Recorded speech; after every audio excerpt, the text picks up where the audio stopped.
Hey, everybody. Welcome back again to another episode of The Doctor Movie. That's right, the show that's done in my car. If it likes it or not, it's being done. Coming back to do the third movie in the Animal trilogy by Dario Argento, as we keep rolling into our giallo January. And this one kind of closes out a certain time period for Dario as far as the style of the movies that he's making. And this one is really the next step for him. You can see a lot of the photography tricks and stuff that he's going to carry with him from this point on. It become his trademarks. And they're really starting to get developed in this movie, which is Four Flies on Gray Velvet. Another name of a movie that can kind of make you go, yeah, I don't know, right? Which, I get the Four Flies part. I'm still not sure on the Gray Velvet after all these years. I'm not sure what factor that is and why it's in the name. But anyways, it's a cool movie. You've got another case here where we're taking an American actor, bringing him in, and making it more internationally acceptable. A lot more English in this one as far as actors speaking. The version I watched had some scenes that were originally cut out and placed back in, which if you are Argento fans, you know that there's many variations of his movies where they go back and put lost footage or cut footage and put them back in there in the original language, which is always Italian. So that can kind of throw you for a loop when you're watching these, because one minute they're speaking English and then all of a sudden they're speaking Italian. And in this case, when they're speaking Italian, the mouths don't match up on the Italian because they're not speaking Italian, they're speaking English. So that's kind of a weird twist when you're looking at this. In most cases, it's the other way around, right? So, but not a lot of big name people to really bring up here. You got Michael Brandon, who did a lot of stuff a little later on. A lot of kids shows, believe it or not. And you got Mimsy Farmer in this. Again, not a lot to talk about as far as other stuff that they were in, besides them being in this movie. And the cool thing about this, let's see if we can get us a synopsis here. It says, a musician is stalked by an unknown homicidal maniac who blackmails him for the accidental killing of another stalker. Yeah, there's your interesting twist in all of this. Our main character, Roberto Tobias, is a musician. Matter of fact, he's a drummer. And when this movie starts off, you're starting to see the brilliance of Argento as far as the shots that he's wanting to put together. Even the next movie, Deep Red, which I can't wait to talk about, even starts off kind of this same manner where there's a band playing, right? Musicians are playing. And there's this cool shot where the band's playing in this movie. And there's a shot that's through a hole. You know, you can tell it's just a circle, but what it is, it's the inside of an acoustic guitar. And you're seeing the band through that. And at first it's just a circle, but then he does a focus and you can see the strings in front of the hole. And then somebody starts strumming the strings. It's a really cool shot. And again, you're starting to realize some of the visionary stuff that Argento comes up with. And like I said, this really starts capturing those things that he's known for. These long shots of architecture, long hallways, slow moving, trolley shots, and he's really starting to develop all of this, and it really comes together in this movie fantastically. And so yeah, our main character's a drummer. He's getting through with a recording session, goes outside and keeps noticing there's this person that's following him around. And it's your typical giallo looking person, right? A hat, sunglasses, big overcoat. And so he ends up chasing this person down because he's like, you've been following me for all this time. I want to know what's going on. And chases him into this old rundown theater, which is another Argento thing. Big, empty. It's in pretty rough shape, but it's still beautiful at the same time. And this guy that he's chasing, that he wants information on why he's following him around, pulls out a switchblade on him. And they get in a little scuffle. And then all of a sudden, the guy that's been following Roberto around is stabbed. And Roberto is standing there with the knife in his hand, and all of a sudden he starts hearing a clicking, and these big spotlights come on way up in the part where, you know, all your lights and everything are around from, like a sound booth kind of deal, way back in the back. And then when those lights come on, you see a figure standing there with a mask on. It's kind of a goofy but scary face, rubber mask, and it's just snapping pictures of him standing there with the knife and the guy that's been stabbed, who falls off into the orchestral pit. And at this point, Roberto is at odds, right? Because now he's accidentally killed somebody that's been following him around and has no reason why this is going on. And that's your setup for the flick. He goes back home, he's talking to his wife. I don't really want to talk about what's happened, but eventually he finally tells her and says, look, somebody's trying to blackmail me because, you know, this happened. I accidentally killed a person. And in the house, these things start popping up, right? So like the passport of the guy that he stabbed ends up just being in his record collection. So somebody is planning this stuff. So it's obviously somebody close to him, right?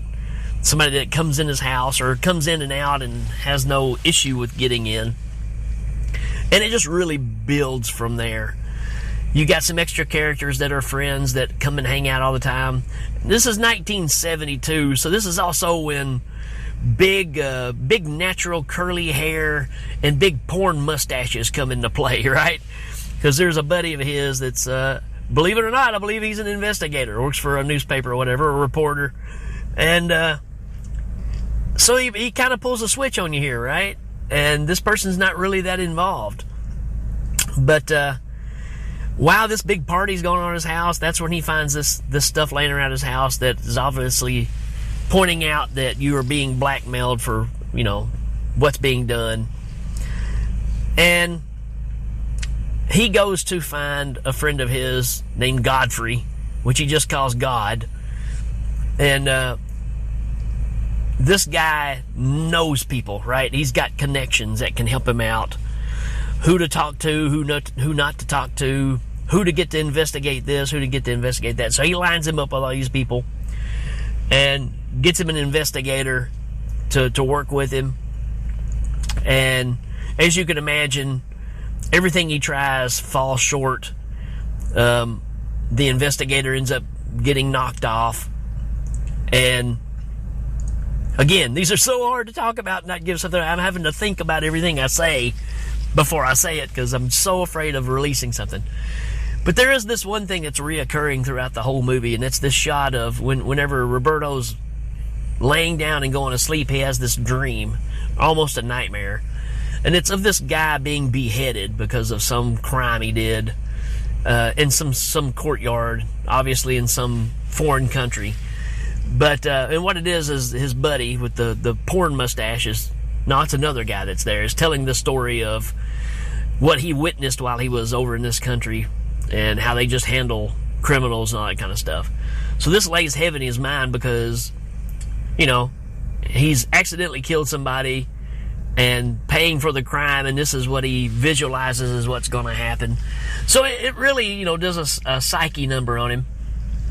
There's also extra people that have like come to stay and live there. Well, the wife is getting scared. She comes from a rich background, and she's getting worried that things are getting too close. So she decides she's not going to live there. She's going to go stay at who knows where, another location that would be more safe. Roberto decides that he needs to stay and fight for himself to clear his name, being it was an accident. So all these things start happening. There's also an introduction of something that Argento uses from time to time too. He interjects a little humor in some of this. There's a character in this that works for Godfrey that is just comic relief. It's all he is, but it's done so well it just works. And this is something that Argento will revisit in some of his other films. Even Deep Red coming up, you'll see these elements in that. The big thing about this movie, this is the big takeaway, is when it's all said and done, the serial killer is coming to kill Roberto. Roberto rigs up to where he can turn the lights on while not being at the light switch, so that way he can kind of hide. That way when this person comes in, he can throw the lights on, catch them by surprise, and he can see who it is and all this kind of stuff, right? It's as far as I'm going to give you on that. But when all this happens, the serial killer runs away and jumps in a car and takes off down the road and is not paying attention to what's going on because they're trying to get away. And when they do, they run into the back of a delivery truck. And if you've seen Death Proof, you know, they talk about the scene where the wreck and the tire comes through the car and it's all in slow-mo. 100% taken from this movie, right? So we talk about the influence of these flicks. And this one, no doubt, the ending shot is what Argento is known for, is setting up these iconic scenes that you'll never forget. And they just get duplicated and we see them time and time again by somebody else. So I love the idea of diving into this and finding out where it originally came from, right? And that's a big part of this movie. Oh, the explanation of the name. There is another person that gets involved that ends up getting knocked off. And in order to see what happened, these scientists, I'm gathering, or doctors, say, hey, there's this new way that we can capture information, and it's literally taking the deceased person's eyeballs out, and they can scan the retina, and they say whatever the last thing that this person saw when they were dying is still captured on their retina for so many hours. I can't remember what they said, 24 hours, 48 hours, not very long, really. So, you know, you've got this developed scene where somebody's been brutally killed, and they take the eyeballs out, put them up on this little stand, and they're shooting like lasers into it and seeing what the picture reveals. And what it reveals is it looks like 4 flies, like on a piece of paper. So maybe that's where I don't know why the gray velvet again. But anyways, that's what it reveals. And so there's more to add to the mystery of what's happening in this flick. And it's pretty dang brilliant to tie that together into what actually happens in the movie. Because it kind of comes out of left field, right? The clock is ticking. It's almost kind of over when all this is developed. And that's another thing I love about the Argento flicks in perspective is just like with the car crash scene. As soon as the car crash is over, credits roll. There's no breakdown of the scene. There's no reaction. The car is exploding and it stops exploding and the credits roll. That's what I love about these flicks, right? And this becomes a trademark of his. You kind of see this from here on out. The endings of these movies are never drawn out. Kind of like I said with Dressed to Kill. You know, at the end of it, you get a big explanation. And they're sitting down and talking about what happened and how it happened and all that stuff. Whereas here, it all happens in real time. You find out what's going on. They take off. They get in the car. They crash. End. I mean, there's not even anybody there. But I don't want to give any more away because that's what's really brilliant about this film. But this is definitely Argento really stepping up his game, which leads to the next movie, which I think is the perfect giallo. It's my favorite Argento film, period. I argue about Torso being my favorite giallo, but these two, Deep Red and Torso, I think are the greatest by far. But this one is really good that we're talking about today. So, Four Flies and Grey Velvet. The only problem with this one is it's not on Tubi. So you'll probably have to hunt this one down, which makes it a little more difficult. But I cannot go through and talk about Argento and not bring this one up. So I'm telling you, it's worth it. You may be able to find it on YouTube. It may be overdubbed. I don't know. But maybe a little hard to find, but it's worth it. This one is worth owning for sure. All of his are, really. But this is a good one. Hope you check it out. Let me know what you think. Let me know what you think about the show. I mean, if you're liking it, if you want me to do something different, tell me kind of what's working, what's not working. I'm just having a blast. I love cranking these little quick episodes out, and it's satisfying. And I love talking about these flicks, and I don't want to gravel on a little too much about them. I want to get it out there that's why these movies are important. So there you go, folks. Enjoy Four Flies, Grey Velvet, 1971, Dario Argento. I give this a 4 out of 5, so it's highly rated. Go check it out. All right, folks, till then, we will check you later.